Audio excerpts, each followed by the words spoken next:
It's really nice to be here. I'm going to try and share with you the fruits, good and bad, of the experience of working with policymakers for almost 40 years in terms of getting research into the policy mechanism and trying to have some impact as a result. I think my advanced warning is it's not very easy. Okay, well, I have some aims, because you're always meant to have learning aims and outcomes these days. So I'm going to set out what I've learned about the very complex interactions between policy and research. And I want to try and offer you all a collective and individual framework for thinking about, well, okay, if it's like that, then what can and should I be doing around the agenda? Policy and research, because pressure from the REF is not just about individual REF impact case studies. The next REF will have quite a long section in impact about your engagement with policy and practice. And so thinking about what you're going to put in that large text box on the REF form will be very important. So it's very important to offer you a health warning in terms of my background, because it's not a conventional one. I'm really not an educationist. I have a degree in modern history from London University, and my PhD was in industrial relations on, believe it or not, sectoral collective bargaining. So it was where, in the private sector, whole industries would set a wage floor. All the employers would bargain with the unions to set, sometimes going the actual rate for the job, but quite often just the wages floor. All of these institutions, or almost all of them, collapsed in the 1980s. So I researched something just as it was dying, and by the time I'd finished the research, it was pretty much dead, and no one cared about it anymore, so I never published anything from my PhD, which is a bit sad, really, but it's just one of those things in the modern world. You research things, and by the time you've finished, the world has moved on. I worked at Warwick Business School for 21 years, mainly on research contracts, but also teaching MBAs, which is the eastern front of teaching, at least as far as I'm concerned. More like lion taming than pedagogy. And I was a full-time researcher for quite a long time, mainly paid for by the ESRC. I'm interested in how education, the economy, and the labour market interact. I'm not so interested in the educative process itself. I'm not saying that the educative process itself isn't important, but there are loads of people who look at that. Actually, relatively few, and in the last 10 years, there are now a lot fewer people who are interested in how education and the labour market work together or don't. And I've tried to fill that gap.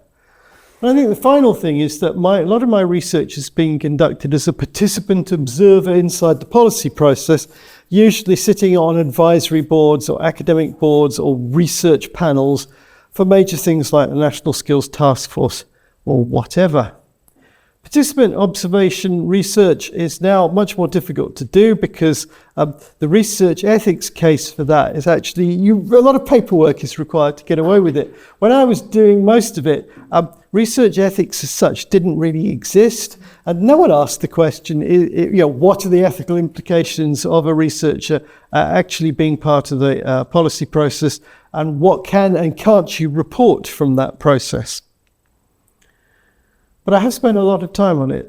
Some of these things will be entirely obscure unless you're very old and you've got a long memory. National Skills Task Force, which I think was 1999, and then onwards for a couple of years. DFES's skills strategy, one of millions of skills strategies that DFES and its predecessor and successor departments have put together. I've advised House of Commons Select Committees, which is a fascinating experience and something that I'd strongly recommend to anyone in this room who's got a policy interest that aligns with a parliamentary inquiry. The way to open the door is to submit some evidence, and if the committee, and particularly the committee clerks, think your evidence is interesting, you might get invited to become an advisor.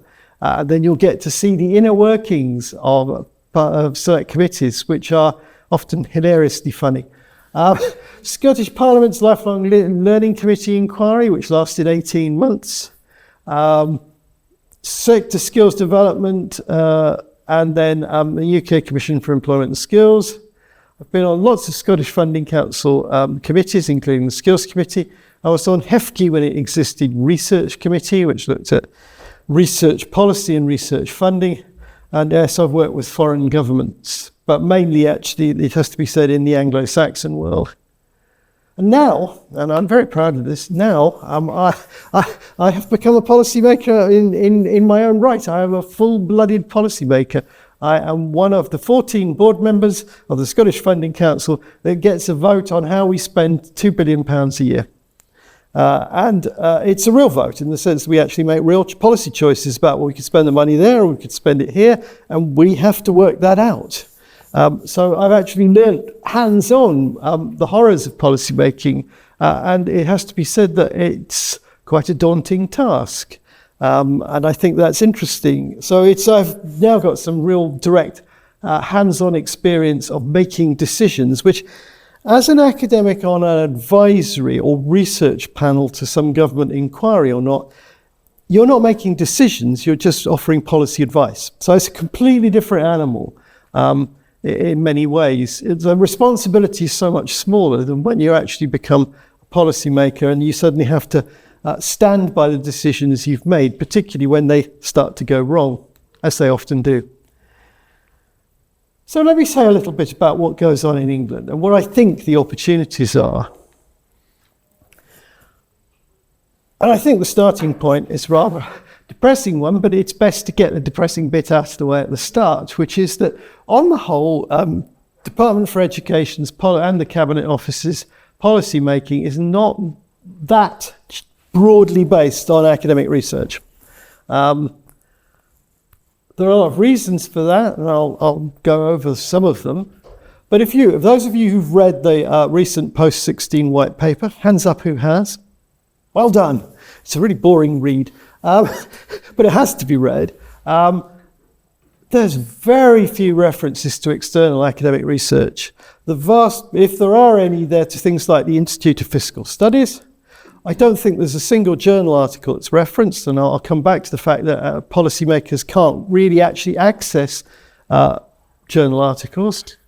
But it is very much, most of the references to other government publications or research that's been done for and inside government. They are not looking outside for suggestions.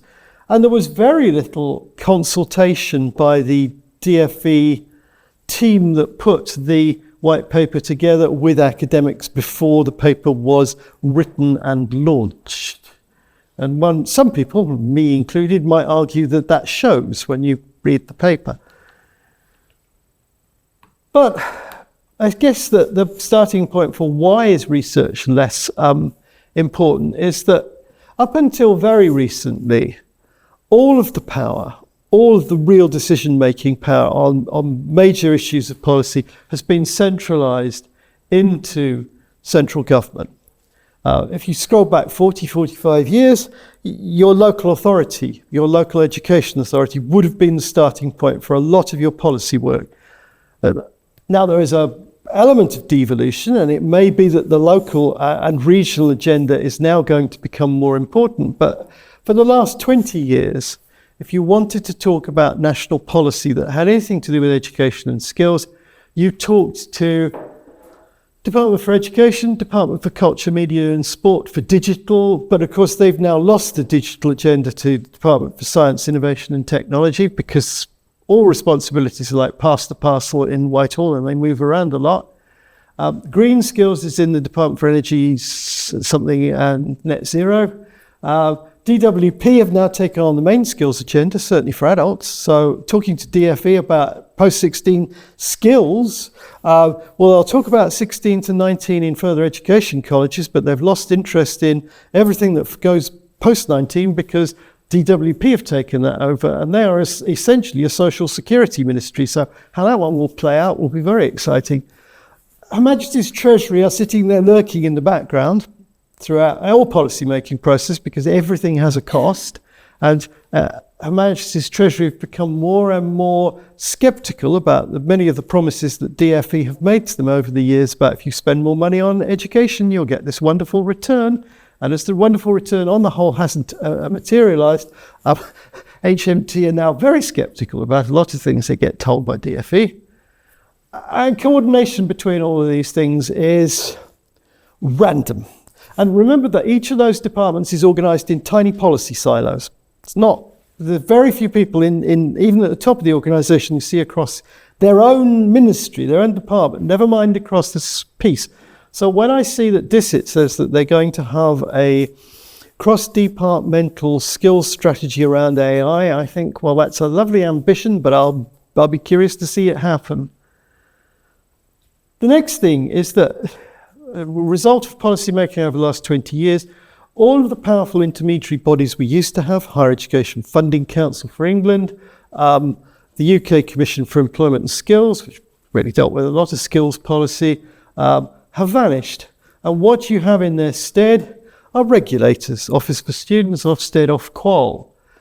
And then Skills England. But Skills England is not very separate. It is staffed by civil servants. It's not an arm's length body. It's an executive agency within, originally DFE, now DWP. It has very little independence. So you don't have those intermediary bodies who played a major role in taking research, thinking through the policy implications of it, and then playing that back to government in ways that government could understand. So intermediary bodies were a really powerful transmission and mediation mechanism for injecting research into central government policy making, and practically all of them in England have gone. So taking out that level of institutional infrastructure means that there's much less infrastructure for individual researchers to find ways to get very, very busy and very powerful people in Whitehall to pay much attention to what they're doing. And local government, well, as I've said, their role, which used to be really considerable, is much smaller. It may be, I think we've probably reached the bottom of that pendulum curve. We're going back up again. Local government in various forms is going to acquire more devolved power. But one of the things that I find really interesting is that although there's a lot of talk in Whitehall about devolution, there's no talk whatsoever about any institutional structure that would allow local authorities in whatever shape or form to make a significant input into national policy structures. So there's no dual key sign-off for education policy. Education policy at national level remains solely the purview of civil servants and ministers. There's no attempts to consult. No one's going to go and consult with Andy Burnham about what the V-levels should look like. The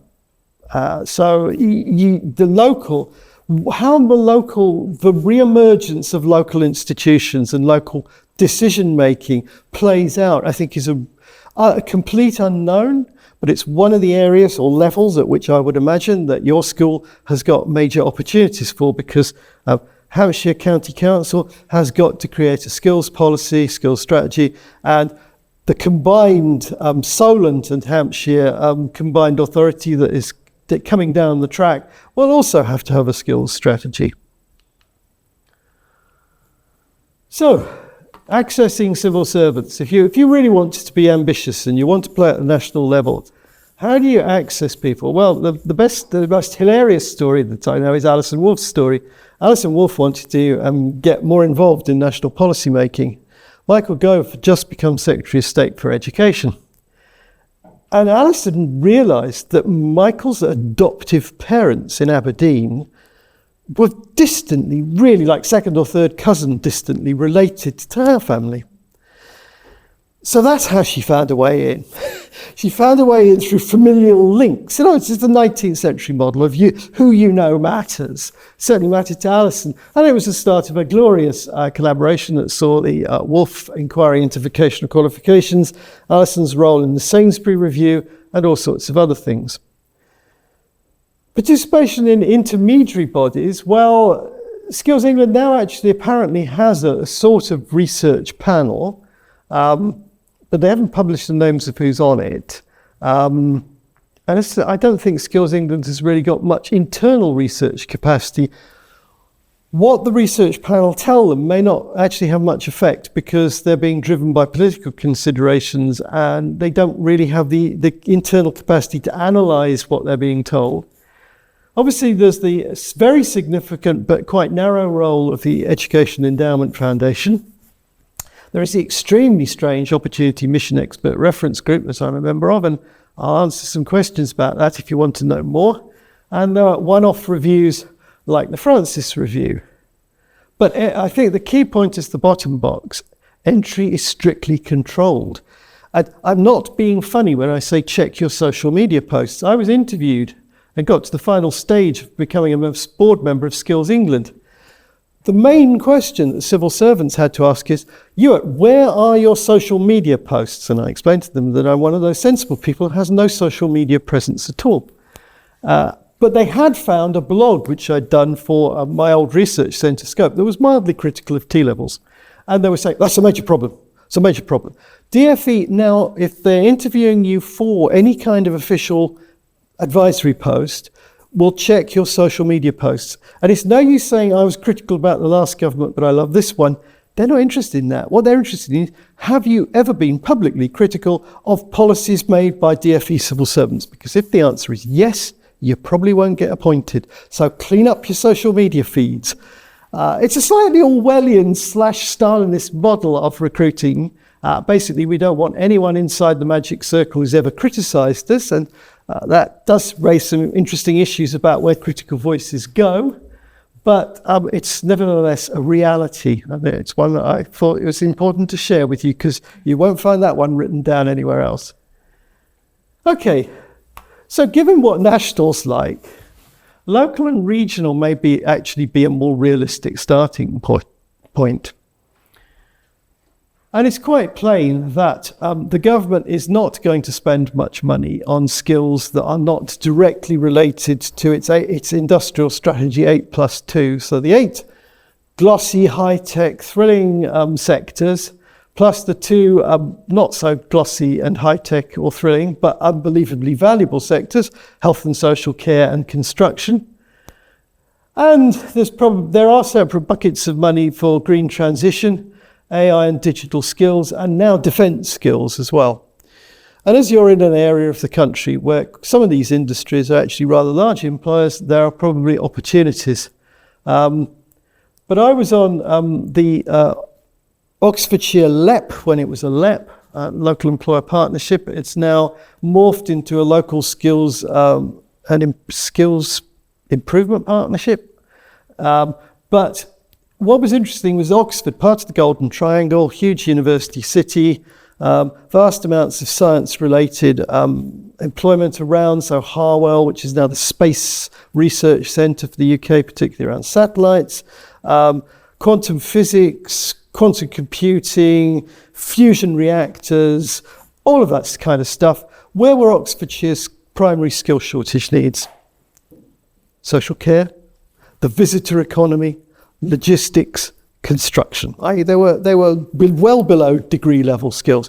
That's where the real pinch points are. And I think we'll probably be going through this exactly the same learning experience over the next few years around the industrial strategy, that an awful lot of the bottlenecks in terms of skill supply are at levels below those that the government is looking at. And local skills improvement plans, LSIPs, being produced by employer-led bodies, usually your local Chamber of Commerce or something similar, and supported not by academics on the whole, but by a consultancy that seems to have cleaned up in terms of supplying all of the LSIPs with their labour market forecasts for the next few years. And the LSIPs do not have the staff or resources to create them on their own. So they've turned to a large consultancy, the name of which eludes me at the moment, and they are producing the actual plans, the forecasts that will then supposedly, through some magic mechanism unknown to humankind as yet, that will drive the actual pattern of education and training offers from all those independent competing local training providers and educational institutions. And that will be an exciting thing to see happen too. But there are a lot of people out there who probably need some help.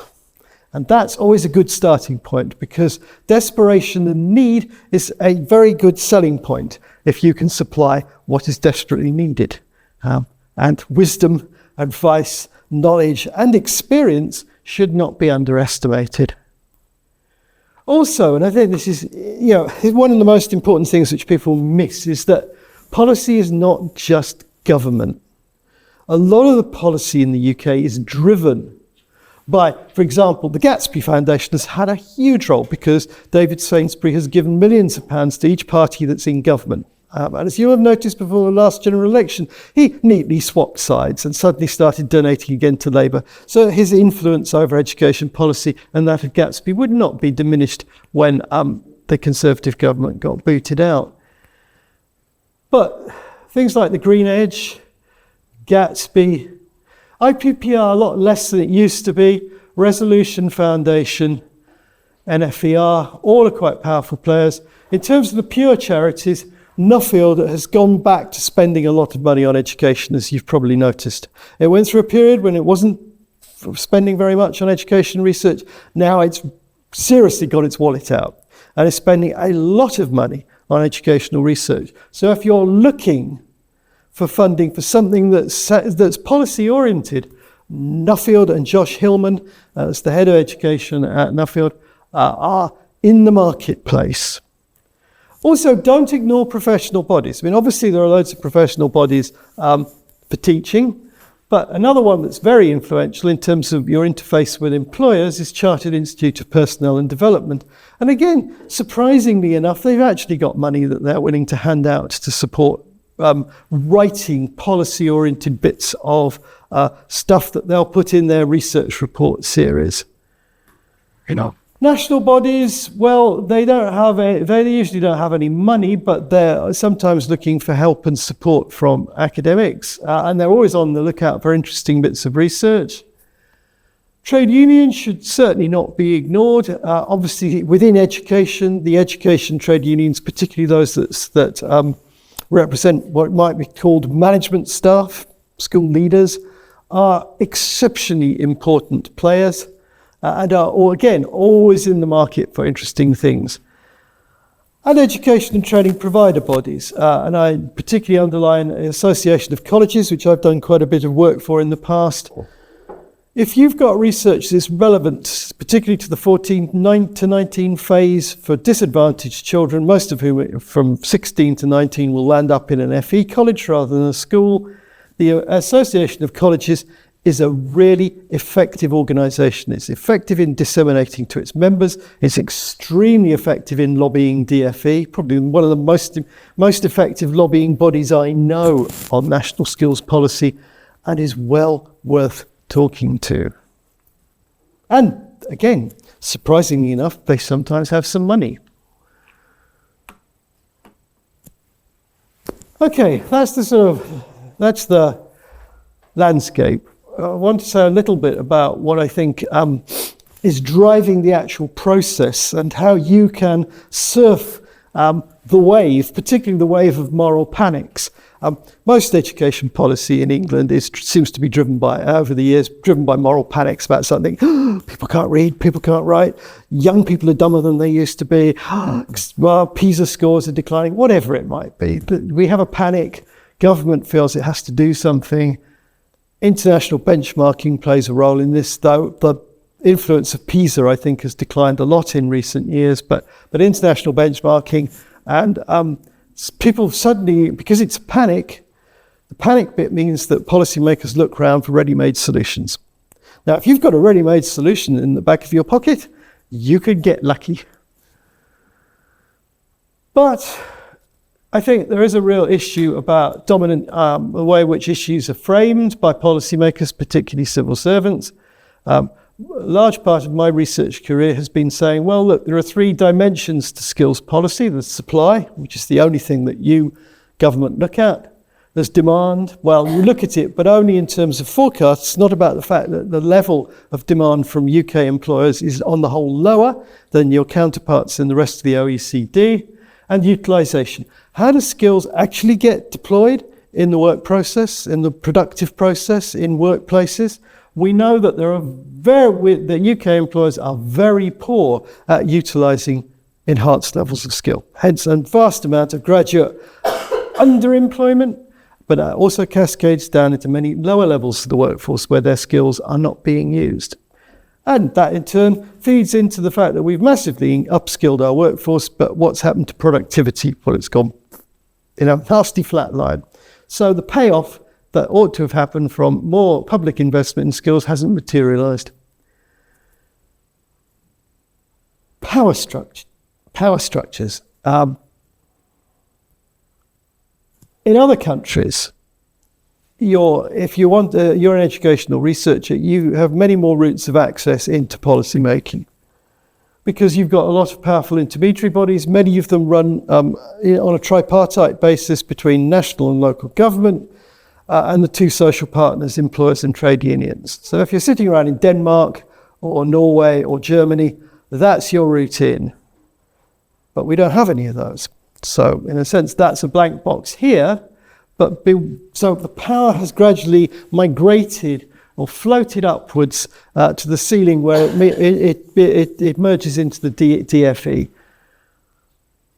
So the lack of power structures is part of the problem. And as I say, there are other ways in, but many of those ways in are supplicants. They do not have the power on their own to set the policy agenda. They can plead with DFE, they can plead with ministers, but it doesn't mean it will happen.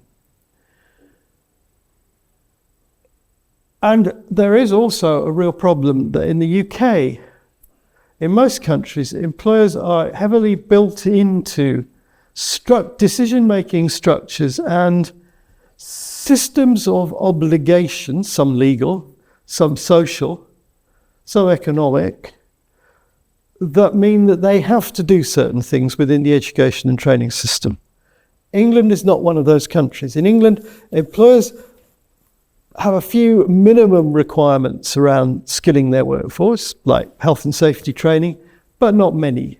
And nothing really obliges them to take on apprentices. I mean, the levy exists and takes money off them, but they don't have to spend it on apprenticeship. And they're not required to train their adult workforce, and on the whole, they don't. And so there are real issues about partnership models that researchers can plug into as a mechanism for research then influencing activity. Well, government doesn't have those levers to influence employer behaviour. So in terms of influencing what employers do, and they're a major policy player in the sense they have to deliver things that are in strategy, in the government strategy, and they're also major players in terms of spending on skills. And they're a major player in terms of their interface with the education system through things like careers information, advice and guidance, or work experience. There aren't simple, powerful mechanisms that compel or encourage employers in ways that they'll find hard to resist. So that's not really around. So our culture, policymaking culture, is very different from what you'd find in most European countries.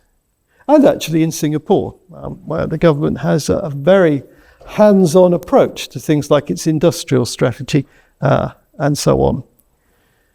And there are a lot of other things which I don't have time to go into, but I think it's important to understand that in terms of particularly the bright green box, you will be competing in some cases with economists in terms of the advice that's given to ministers. If you look at most of DFE's recent policy papers, probably not the ones on school, but certainly on post-16 skills, a lot of the references are to the work of labour economists. Economics is the dominant discipline in the skills analytical branch in DFE. Not the skills branch. Skills branch has got a lot of psychologists, as I understand it. I've never really worked with them. But with the skills analytics people, who are supposed to be the research interface between policy civil servants and research, in DFE, skills, and I suspect it'll be the same in DWP, the dominant discipline is labour economics. And labour economists see the world in an entirely different way to normal people. They have abstracted the model to a degree which means that the contact between their theory and reality is pretty minimal, actually. Human capital theory is all that really matters. Policymaking style and culture, well, it's just always very time constrained. Everyone's in a rush, which again doesn't help with research and feeding research in, because researchers tend to move rather slowly and they're cautious, which is unfortunately not what civil servants are interested in. They want clear-cut answers with no buts, no maybes, no ands. They want an answer. And the capacity of the civil service to commission, absorb, process research is pretty feeble. And I think what's fascinating is that over the last 40 years, it's declined. It's declined mainly because the intermediary bodies that used to sort of filter and sort of synthesize research and feed it into national government have gone. So national government is left wandering around, trying to make sense of things. And the civil servants move every 18 months, if you're lucky.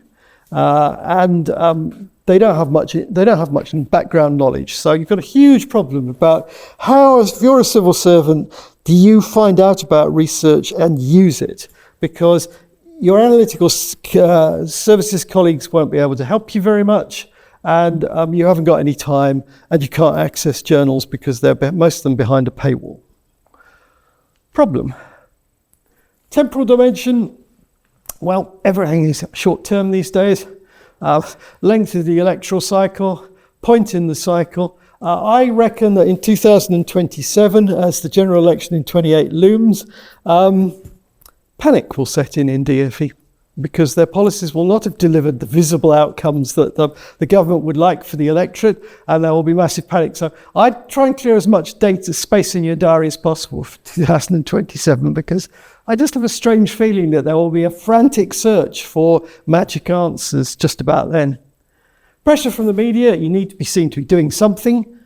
Doesn't matter what the something is, as long as you do it now and you have big headlines about it. There's not much of a cross-party consensus anymore about education. Not one, certainly at operational level. Everyone nods and says it's very important, but it doesn't really extend beyond that. Policy windows, moments, the famous Overton window, or as I call it, the Overton cat flap, because it's as big as a window. There are moments when policymakers ought to be thinking about what they're going to do, and then the window shuts. So just before the general election it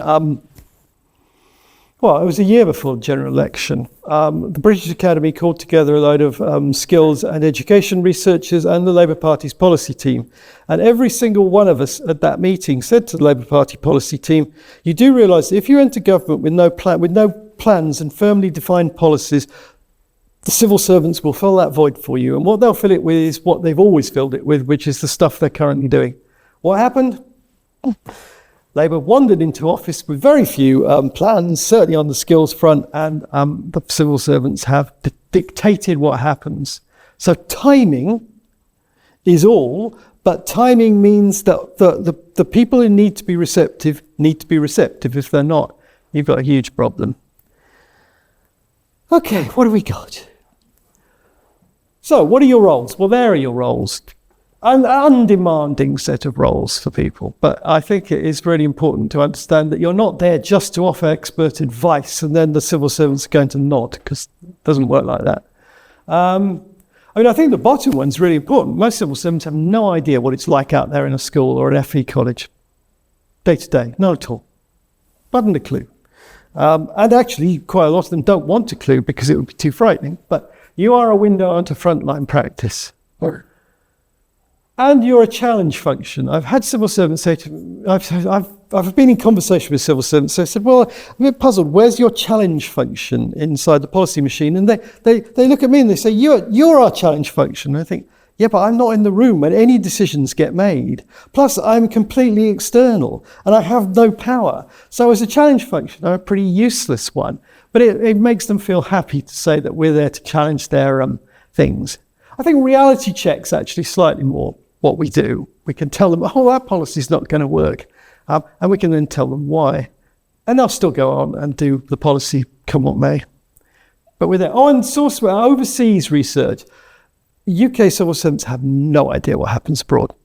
So if you do comparative research, you're really useful to them because they really don't know. Occasionally they're accompanying the minister on a week-long study visit to somewhere like Switzerland to look at the apprenticeship system.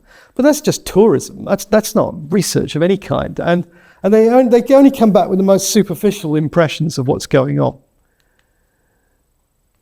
Understand where policymakers, the politicians are coming from? Well, there you are. You've got less than 2 years and you've got to make your mark. Policy is based on belief. It's absolutely based on belief. It's not based on deep theory very often. Evidence can be anything. Usually it's a story a constituent told them at a surgery. It's far more important than a lot of research evidence because it's far more immediate. If you've got a constituent sitting across the table whining to you, local school's crap, they couldn't teach maths to save their lives, that's very powerful because you could say something back. Whereas reading a research article or a précis of one doesn't, you can shrug it off. They know very little about past policy. So I doubt that there's a single civil servant in DFE who could tell you on skills policy anything that happened more than 10 years ago. They wouldn't know. They don't want to know. The past is a blank sheet to them. It's always going to be better in the future, so they focus on the future. And as I've already said, their contact with the reality of education and training at the front line is very, very patchy because there aren't many feedback mechanisms. Civil servants, well, their career structure means they move around a lot. 6 months if it's a high status. So if it's a high risk job like T-levels, superintending T-levels, you do 6 months and move on. So nothing ever sticks to you. So it's a really great system. Whatever happens, you've moved on before it all goes back pear-shaped. They really are generalists. Their knowledge of the past, again, is often nil. They don't have access to the vast bulk of research. And even if they did, even if you had free access, they haven't got time to read it. And they wouldn't know where to start. And in-house research is economic theory and not a lot else. So Skills for Growth, devised by young civil servants. This was the 209 paper, drawn from the Cabinet Office and a dreadful group of people called the Biz Project Pool, which is just basically spare civil servants staring out the window in one Victoria. So one of them told me, hilariously said, well, last week I was doing customs and excise. Now I'm doing the Skills for Growth. And I don't know anything about Skills for Growth. But it doesn't matter because it's the Oxford tutorial system in reverse if you're an academic roped in to offer advice. So we would have these bizarre things where they would have schedule an hour, drag you into one Victoria Street, tell you some mad policy idea they'd got, and then you had to try and talk them out of it for an hour. That was it. That was our input to the policy process. So it was the Oxford tutorial system in reverse. And the main thing was shooting down mad ideas. So it wasn't a very satisfactory experience, I think, for either side of the table, but it's what we got given. So there are the skills you need. I very strongly emphasise the very gently in the first one. Speaking truth to power sounds great until you realise how annoyed the powerful get with you if you're not very, very, very diplomatic about it. Breaking bad news in the nicest possible way. Questioning things that civil servants believe without any evidence base whatsoever. Trying to get civil servants to think hard about how they frame the problem. Because if you don't frame the problem right, you won't solve it. And that's actually probably one of the biggest problems of the lot in policy making. And moving knowledge around the system. So a lot of my time is spent telling people in DFE what people in other government departments or people in the Scottish government are doing, because again, they have no mechanism for knowing that. Problems on the research side, we can't blame everything on the other side, even though we might like to. I think it's true to say that many academics, perhaps not most, but many write for other members of their tribe. They're communicating with their tribe. Which is very nice, but often makes the message somewhat obscure to those who are not fully paid up members of the tribe. The language and structure of a lot of academic written communication is not very policy oriented and not very approachable, which is often problematic. A lot of academics don't like drawing conclusions, which I find odd, because to me that's pretty much the whole point of the exercise, but they don't. They just basically say, well, that's what I found out. Make of it what you will. No policy recommendations at all. And there is also a huge lack of consensus within and between disciplines. So you've just got thousands of competing voices, which if I were a policymaker in government, I would find very frustrating that there is no consensus, because it just means, how do you know? How can you pick? So if you want to do this kind of work, that's my warning to you. Be prepared for a lot of frustration. It's a long haul game. You will, well, unless you're Alison Wolf and you happen to be distantly related to the Secretary of State, it will take a long time for you to change things at any level, including local government. Changing people's perception of the problems and the possible solutions is not something that happens overnight. I really wish it was. So it takes up large amounts of time.